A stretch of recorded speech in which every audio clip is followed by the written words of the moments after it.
I wouldn't say I'm a starving artist. Luckily, I have, you know, support and stuff. But art is a very lonely field. First of all, you work by yourself. It's not a collaborative field. So that in itself, for many artists, creates depression. Okay? And, when you're artists in my opinion, who are not mature artists, will say, well, I just paint for myself. I don't care if it sells or not. That's bullshit. You don't paint for yourself. You paint for other people to see it. That's why you're an artist. And when they don't sell, you're not happy. I mean, you're not happy. It's really that simple. Or if they make negative comments, you're not happy. I mean, that doesn't mean you can't be criticized, and doesn't mean there aren't positive critiques. But I'll give you an example. One of the pictures we just saw over there, I remember very vividly being in the gallery, and the people didn't know I was the artist. I just kind of walked in just to see what was going on. And I heard one couple say, "Oh my God, that's so scary. Why would anybody do that?" And I'm like, who are you? This is a criticism? It's scary? I mean, there's a lot of things in life that is scary. And that what's scary to you is not scary to someone else. I mean, it's like the time I went to a show here on the island. I won't mention the name, but no, actually, I could mention the name. Malcolm Morley, who was a great artist, lived here on Long Island. He had a show on Long Island, a beautiful show, and some idiot in there, I remember clearly here, next to me looking at a painting, which was not so abstract or, saying, "Oh, he really can do something that you could figure out what it is." I'm like, what kind of a comment is that? What does that mean? Art is something that should enhance you, whether it's figurative or it's abstract. It's something to meditate on. That's part of the problem today. Art has become what you match to your sofa. I used to do abstractions for years. I stopped doing abstractions for that reason. I'm not a decorator. And I won't. People don't understand abstractions anymore. They think it's what do you call it? Just to enhance their living room. That's not what art's about. It's like anything else. You have to be educated. And unfortunately, our schools don't educate them in art. They have art programs that are actually very good for young people to create. But I'll give you an example. I met a young artist recently who was really very good. Looked like a student, but you could see he had real potential. And I really praised him and tried to build him up. And he said, well, what can I do, to really, get to the next level? And I said, you know what you could do? Study art history. Go get an art history book. Look at what the great artists have done and how they did it. That's the level you want to be at. I don't have a set philosophy. I have fragments here and there, and someday maybe I'll pull them all together. But, there are certain things that are important to me. Like, I love the fact that you can integrate photographs with fine art. That's 21st century stuff. We don't have to do what they did 500 years ago. Well, what they did was great, but that was that time. Today we have technology. We could use it. In some cases, I think it's overused. People don't know how to make, often people don't know how to make technology into art. But it can be, and it does. I use, people say, well, how did you make that image? And I'll say, from a copy machine. And somehow, is that really like art? Yeah, everything is art. Everything is art. It depends how you use it and what you want to do with it. And if you don't do anything with it, and it's just nothing, it's crap. I'm not a great fan of Andy Warhol. but he did some wonderful things for art. Those crazy soup cans, and Brillo boxes.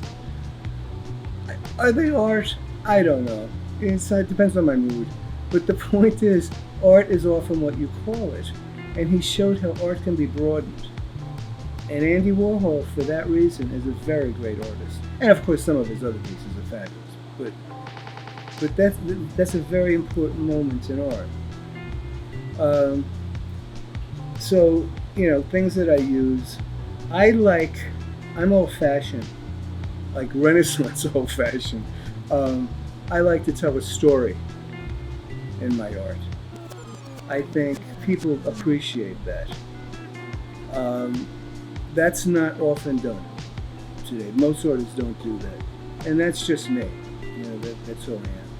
My materials, about 4 years ago, maybe 5 years ago, I decided I didn't want to work on canvas anymore for a number of reasons. One, practical. Where do you put all the canvases? I mean, not everything sells, and you've got a lot of canvas. So I wound up working on really fine paper because it's easy to store, and you can get the same effect you can on a canvas. And it's funny because people are prejudiced against paper. Oh, that's nice, but it's not a canvas, as if it really makes a difference. And I use colored pencils, which is very unusual. Most artists, you'll be hard-pressed to find artists that use pencils. But I also, of course, use mixed media. So often you'll find a painting of mine, a drawing of mine, that has pencil, paint, and God knows the kitchen sink in it, The other thing which I do, which is obvious, is I like to update classical art.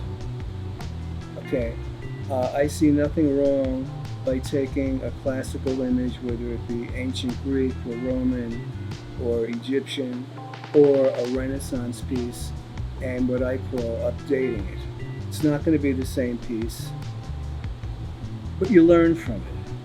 The most expensive painting, I believe at this point, ever sold is Picasso's The Moroccan Women Bathing, I think it is. It's a copy of the Delacroix. So, for those who say, well, that's not, you're not being creative, that's bull. My uncle Theodoro Stamos, who was a famous abstract expressionist, did influence me in some ways, but primarily by color. He was a colorist, and I believe I learned color by just watching his paintings, because people have called me a colorist. I love color, and I'm not afraid of color. A lot of artists are afraid of color, and I just use it. So that's been a real influence. The people who really influenced me are some of the great artists like Picasso, Matisse, some of the great artists from the turn of the 20th century. The Surrealists. I like the idea of the Surrealists. A lot of people have called my work surreal, and it is to an extent. But these are people who understood that art has an evolution. It doesn't stay the same. See, and unfortunately in our society, people want it to stay the same. Let's do a beautiful sunset. How many friggin' beautiful sunsets can you have? You know what? Get a camera, you'll get a more beautiful than anybody painting it. They want the same thing over and over again because they were told that's art. Art evolves, just like anything else. And I hope that I'm part of that evolution. All right, let me back up. In the 70s, I started painting seriously. Okay, then I stopped painting from 1976 to 1990. Okay, did not paint. Because I'll give you my sad story. My sad story is I met a very, very important gallery owner in Soho who loved my work and wanted to show my work. He then said, we could do something together. I need paintings that are 9 to 10 feet each. There was no way I could do paintings 9 to 10 feet. I had no place to do them, nothing. I got very discouraged. I said, the hell with it. I'll do something else. Now, I am an art therapist, so I went into art therapy and did very well with that. But until I moved back in North Carolina, until I moved back to New York, I started painting again in, 2006. So my real career starts in 2006. The 90s were a really terrible decade for me. My house burned down. I lost my art of the period. Everything was destroyed by water. My mother passed away. My father then died in my arms. And you ask, how did it affect me? Well, it affected me long range in terms of really understanding life and mortality. And you can't always get what you want, because you could try sometimes. But it's like death is a presence. I'm not the only person that ever lost their parents, okay? So, I'm not going to be overly dramatic. But the way my parents died, the way particularly my father died, has left a deep impression on me in terms of life and death. And I think lots of that is shown in my work. Every artist wants to be famous. I'm no exception. Of course I wanted to be famous. I want everybody to know my art. I want everybody to buy my art. I want to be in every museum. That's what every artist wants. But there comes a certain reality in life. Either you're going to do it or you're not. Because of circumstances in my life, which I'm not going to go into, it's not going to happen. It's too late. It's just, I'm too old. And I don't have the drive that I had. I'm content doing my work. That doesn't mean I don't want to show it. Doesn't mean I don't want to sell it. But the idea of fame, I don't have anymore. If it came, I'd be very happy, to be honest. But, it's not going to, and it's not something I seek. I'm happy if I could show and someone buys my painting.